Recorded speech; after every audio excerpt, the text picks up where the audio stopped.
하나님의 말씀 봅니다. 누가복음 제12장 누가복음 제12장 6절에서 12절에 이르는 말씀입니다. 말씀을 교독하겠습니다. 누가복음 12장 6절에서 12절. 참새 5마리가 2아사리온에 팔리는 것이 아니냐. 그러나 하나님 앞에는 그 하나도 잊어버린 바 되지 아니하는도다.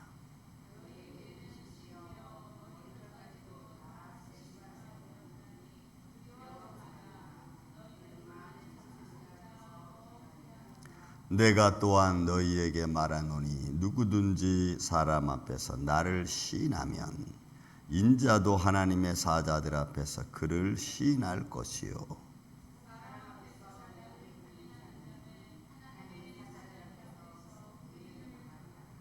누구든지 말로 인자를 거역하면 사하심을 받으려니와 성령을 모독하는 자는 사하심을 받지 못하리라.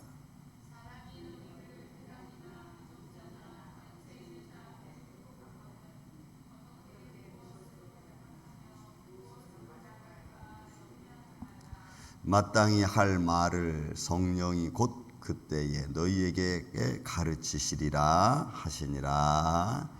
아멘. 자, 외식에 관한 바리새인들의 외식적인 행동에 대해서 지금 예수님께서 주의를 주시면서 이렇게 하지 말라라고 하는 말씀으로 우리에게 들려주고 있죠. 어찌 보면 이런 모습들은 마지막 때의 모습과도 같이 연결되어져 있는 생활 패턴인 것을 우리가 알 수가 있습니다. 그래서 우리가 믿음의 길, 생명의 길을 걸어가는 데 있어서 이거는 여러분 생명의 길은 오늘 한 번만 딱 가고 마는 것이 아니고 우리는 계속해서 그 길을 가야 되는 과정에 있는 줄로 믿습니다. 우리는 과정이 있습니다. 하나님 말씀은 그 과정을 통해서 결론적인 것을 말씀해 주고 있습니다. 그런데 우리는 그 결론을 알지 못하기 때문에 과정을 가고 있는 이 상황에서 결론까지도 우리는 봐야 되는 겁니다. 그러니까 우리는 결론을 모르는 가운데 하나님은 우리에게 그 결론을 가르쳐 준 것과 같은 의미죠. 자, 그래서 지난 시간에 미쳐서 오늘 참새 5마리에 대한 교훈과 머리털까지 세심받은 말씀으로 또 하나의 가치와 존엄에 대한 이야기를 합니다. 성도들이 얼마나 가치 있는 존재인가, 얼마나 존엄한 존재인가, 하나님이 이것을 비유를 들어 말하는 거예요.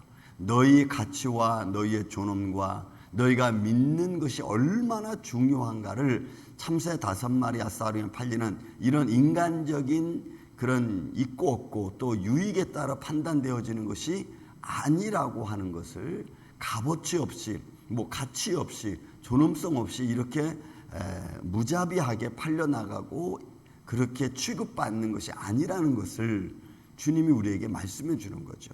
믿음의 사람이 또 하나님을 의지하는 사람이 얼마나 존귀하냐면 하나님이 우리에 대해서 얼마나 관심을 갖냐면 마치 머리털까지 다 세신 바 된 것 같이 머리털 하나를 다 세심과 같이 하나님의 세심한 관심과 하나님의 세심한 은혜와 그 손길이 우리 안에 있다는 것을 가르쳐주고 있는 말씀이에요.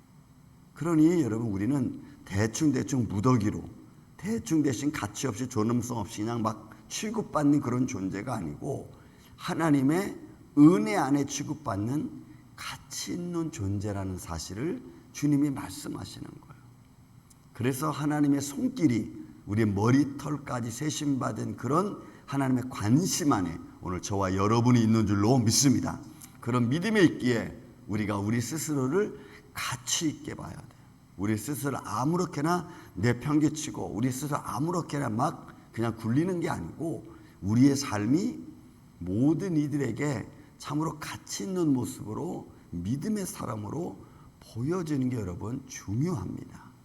그래서 말 한마디 한마디도 여러분들의 믿음이 담겨져 있는 언행을 하는 게 여러분 중요하죠. 그런 게 이제 쉽지 않은 겁니다. 저는 그래도 이 쉽지 않은 이런 믿음의 과정도 여러분들이 잘 견뎌가시는 그런 믿음의 축복된 가치 있는 존엄한 존재, 그런 삶 되시기를 예수님의 이름으로 축원을 드립니다.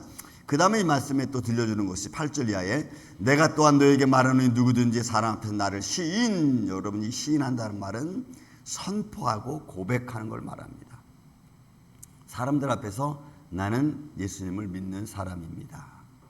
나는 예수님을 믿기에, 이런 거죠. 그러니까 사람들 앞에서 예수님을 믿고 의지하는 그런 모습으로 내가 보여지면 그것이 곧 예수 그리스도를 믿는, 선포하는 그런 모습이라는 거예요. 내가 그런 믿음의 삶을 살면 나도, 여러분, 이 말씀이 시인하면 하나님의 사자들 앞에서 그를 시인할 거다라고 표현합니다. 그러니까 내가 나를 다른 데 부인하지 않으면 나도 너를 하나님 나라에서 시인하는데, 여러분 이 말씀보다 9절에 있는 말씀이 훨씬 더 중요합니다. 왜냐하면 그 말씀과 더불어 하시는 말씀이 또 뭐냐면 사람 앞에서 나를 부인하는 자는, 이 부인하는 것은 거절하는 겁니다. 그런데 여러분, 이 거절은 내가 현재를 살아가면서 계속해서 거절하는 행동과 말들을 하는 걸 말해요. 그러니까 한 번 딱 거절하고 마는 게 아니고 계속해서 하나님은 내게 은혜를 계속 베풀어 주시거든요. 근데 우리는 그 은혜를 베풀어 주고 내가 예수 그리스도를 시인하는, 앞에 있는 말처럼 시인하는 그런 모습보다는 계속해서 거절해 가는 삶의 과정을 말하는 거예요. 예를 들어 이런 거죠. 우리 예수님 믿읍시다. 에이, 좀 더 이따 믿죠. 다음에 믿겠습니다. 오늘 거절합니다. 또 다음에 만났으면 오늘 우리 같이 예수님 믿읍시다. 에이, 저는 좀 나중에 믿을게요. 계속 거절하는 거야. 이거를 말하는 거예요. 그래서 부인한다는 말은 계속해서 거절하는 거예요. 그러면 어떻게 됩니까? 하나님의 사자들 앞에서 여기서 부인당하는 것은 미래인 거예요. 요 단어는. 그래서 앞에 있는 내가 삶의 현장에서 부인당하는 것은 현재를 말하고, 뒤에서 내가 하나님 나라에서 내가 너를 부인했다는 미래를 말해. 그러면 어떻게 되느냐? 너 나중에 내가 너도 부정하겠다 이거예요. 그러니까 여러분, 우리의 믿음은, 우리의 구원은 지금 현재가 계속 진행되어지는 거예요. 언제까지? 주님이 말씀하시는 마지막까지. 그래서 여러분, 우리는 매일매일 고백하는 게 중요합니다. 그것이 미래로 연결되어지기 때문에 그래요. 우리는 사실 미래라는 것을 잘 생각하지 않죠. 우리는 매일 살아가는 거잖아요. 오늘도 이 아침, 그리고 조금 있다가도, 그러니까 우리는 매일 현장이지 우리는 미래가 아닙니다. 그래서 어떻게 보면 현장과 현실과 미래는 연결되어져 있다고 봐도 과언이 아니에요. 왜? 우리는 매일 현실을 살아가지만 그 현실이 계속해서 이미 미래까지 연결되어진 부분이기 때문에 사실 그래요. 그래서 여기서 말씀은 바로 그런 의미입니다. 사람 앞에서 내가 나를 매일 그죠? 부인하면은 나도 하나님 앞 사람과 사자들 앞에서 내가 너를 부인하겠다. 그러니까 하나님이 나중에 나는 너를 모른다. 이런 거예요. 그러니까 여러분, 우리가 힘들어도 주님 의지하고 주님께 고백하고 주님께 도움을 요청하는 이런 믿음의 현장이 되기를, 믿음의 매일매일 매 시간 당하는 그런 삶의 현장이 되기를 다시 한번 예수님의 이름으로 축원을 드립니다.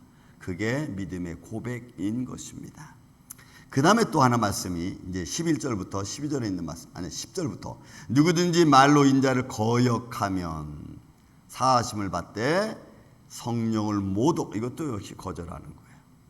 그러니까 성령의 역사는 우리 눈에 보이지 않습니다.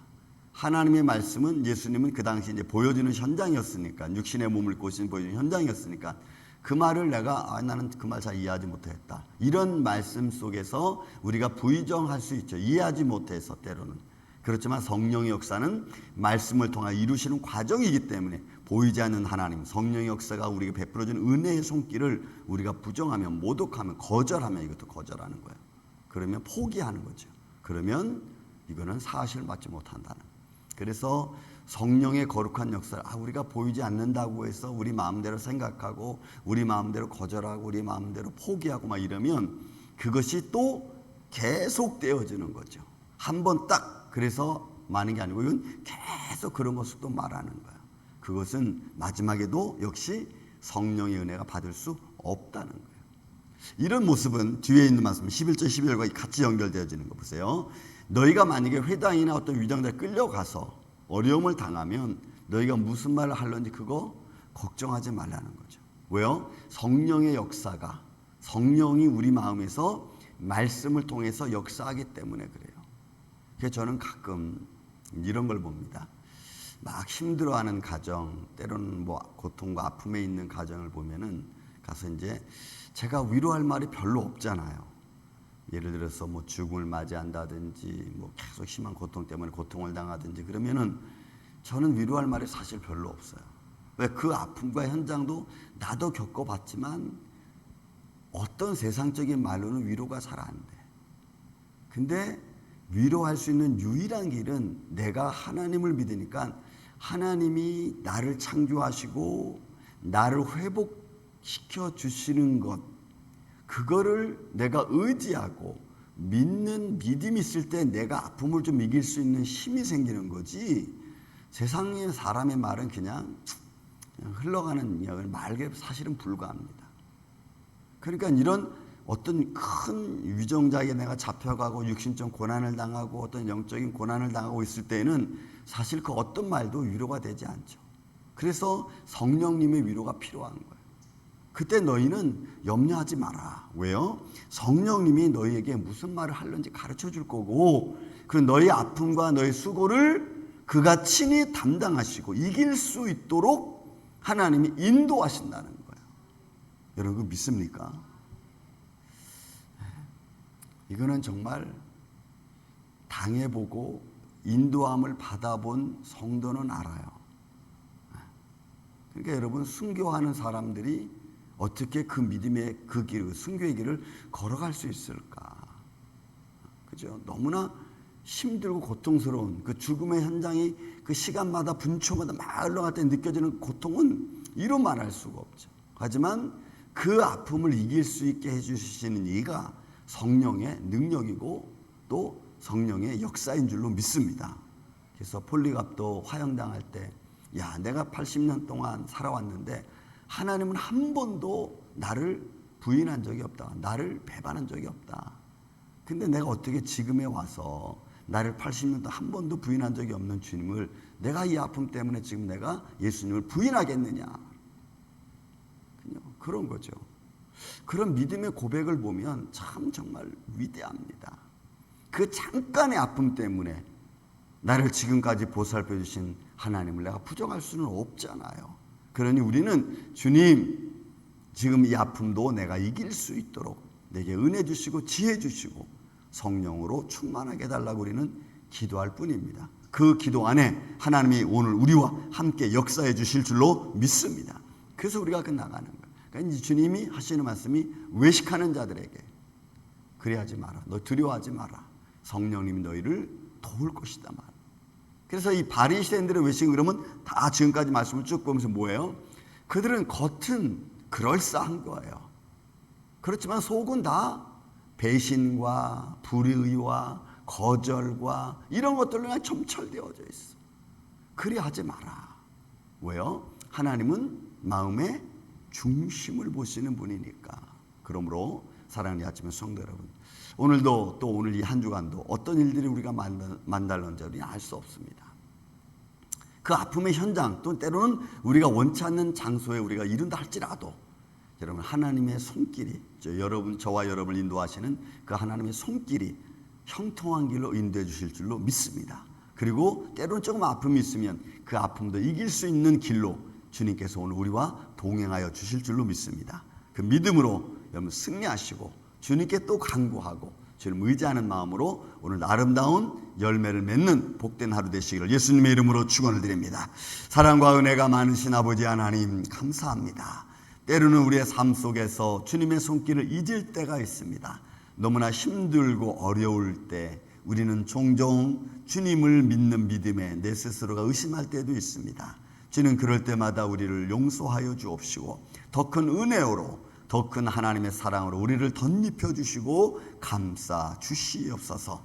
오늘 하루도 이렇게 살아갑니다. 어떤 일을 만날는지 우리는 알 수 없습니다. 그 만나는 과정 속에서 예수의 이름을 선포하고 또 예수의 이름으로 능히 이겨나갈 수 있는 복된 하루가 되게 하여 주옵소서. 주님 감사합니다. 주님만이 홀로 영광 받으시옵기를 원하옵고 사랑이 많으신 예수님의 이름으로 기도하옵나이다.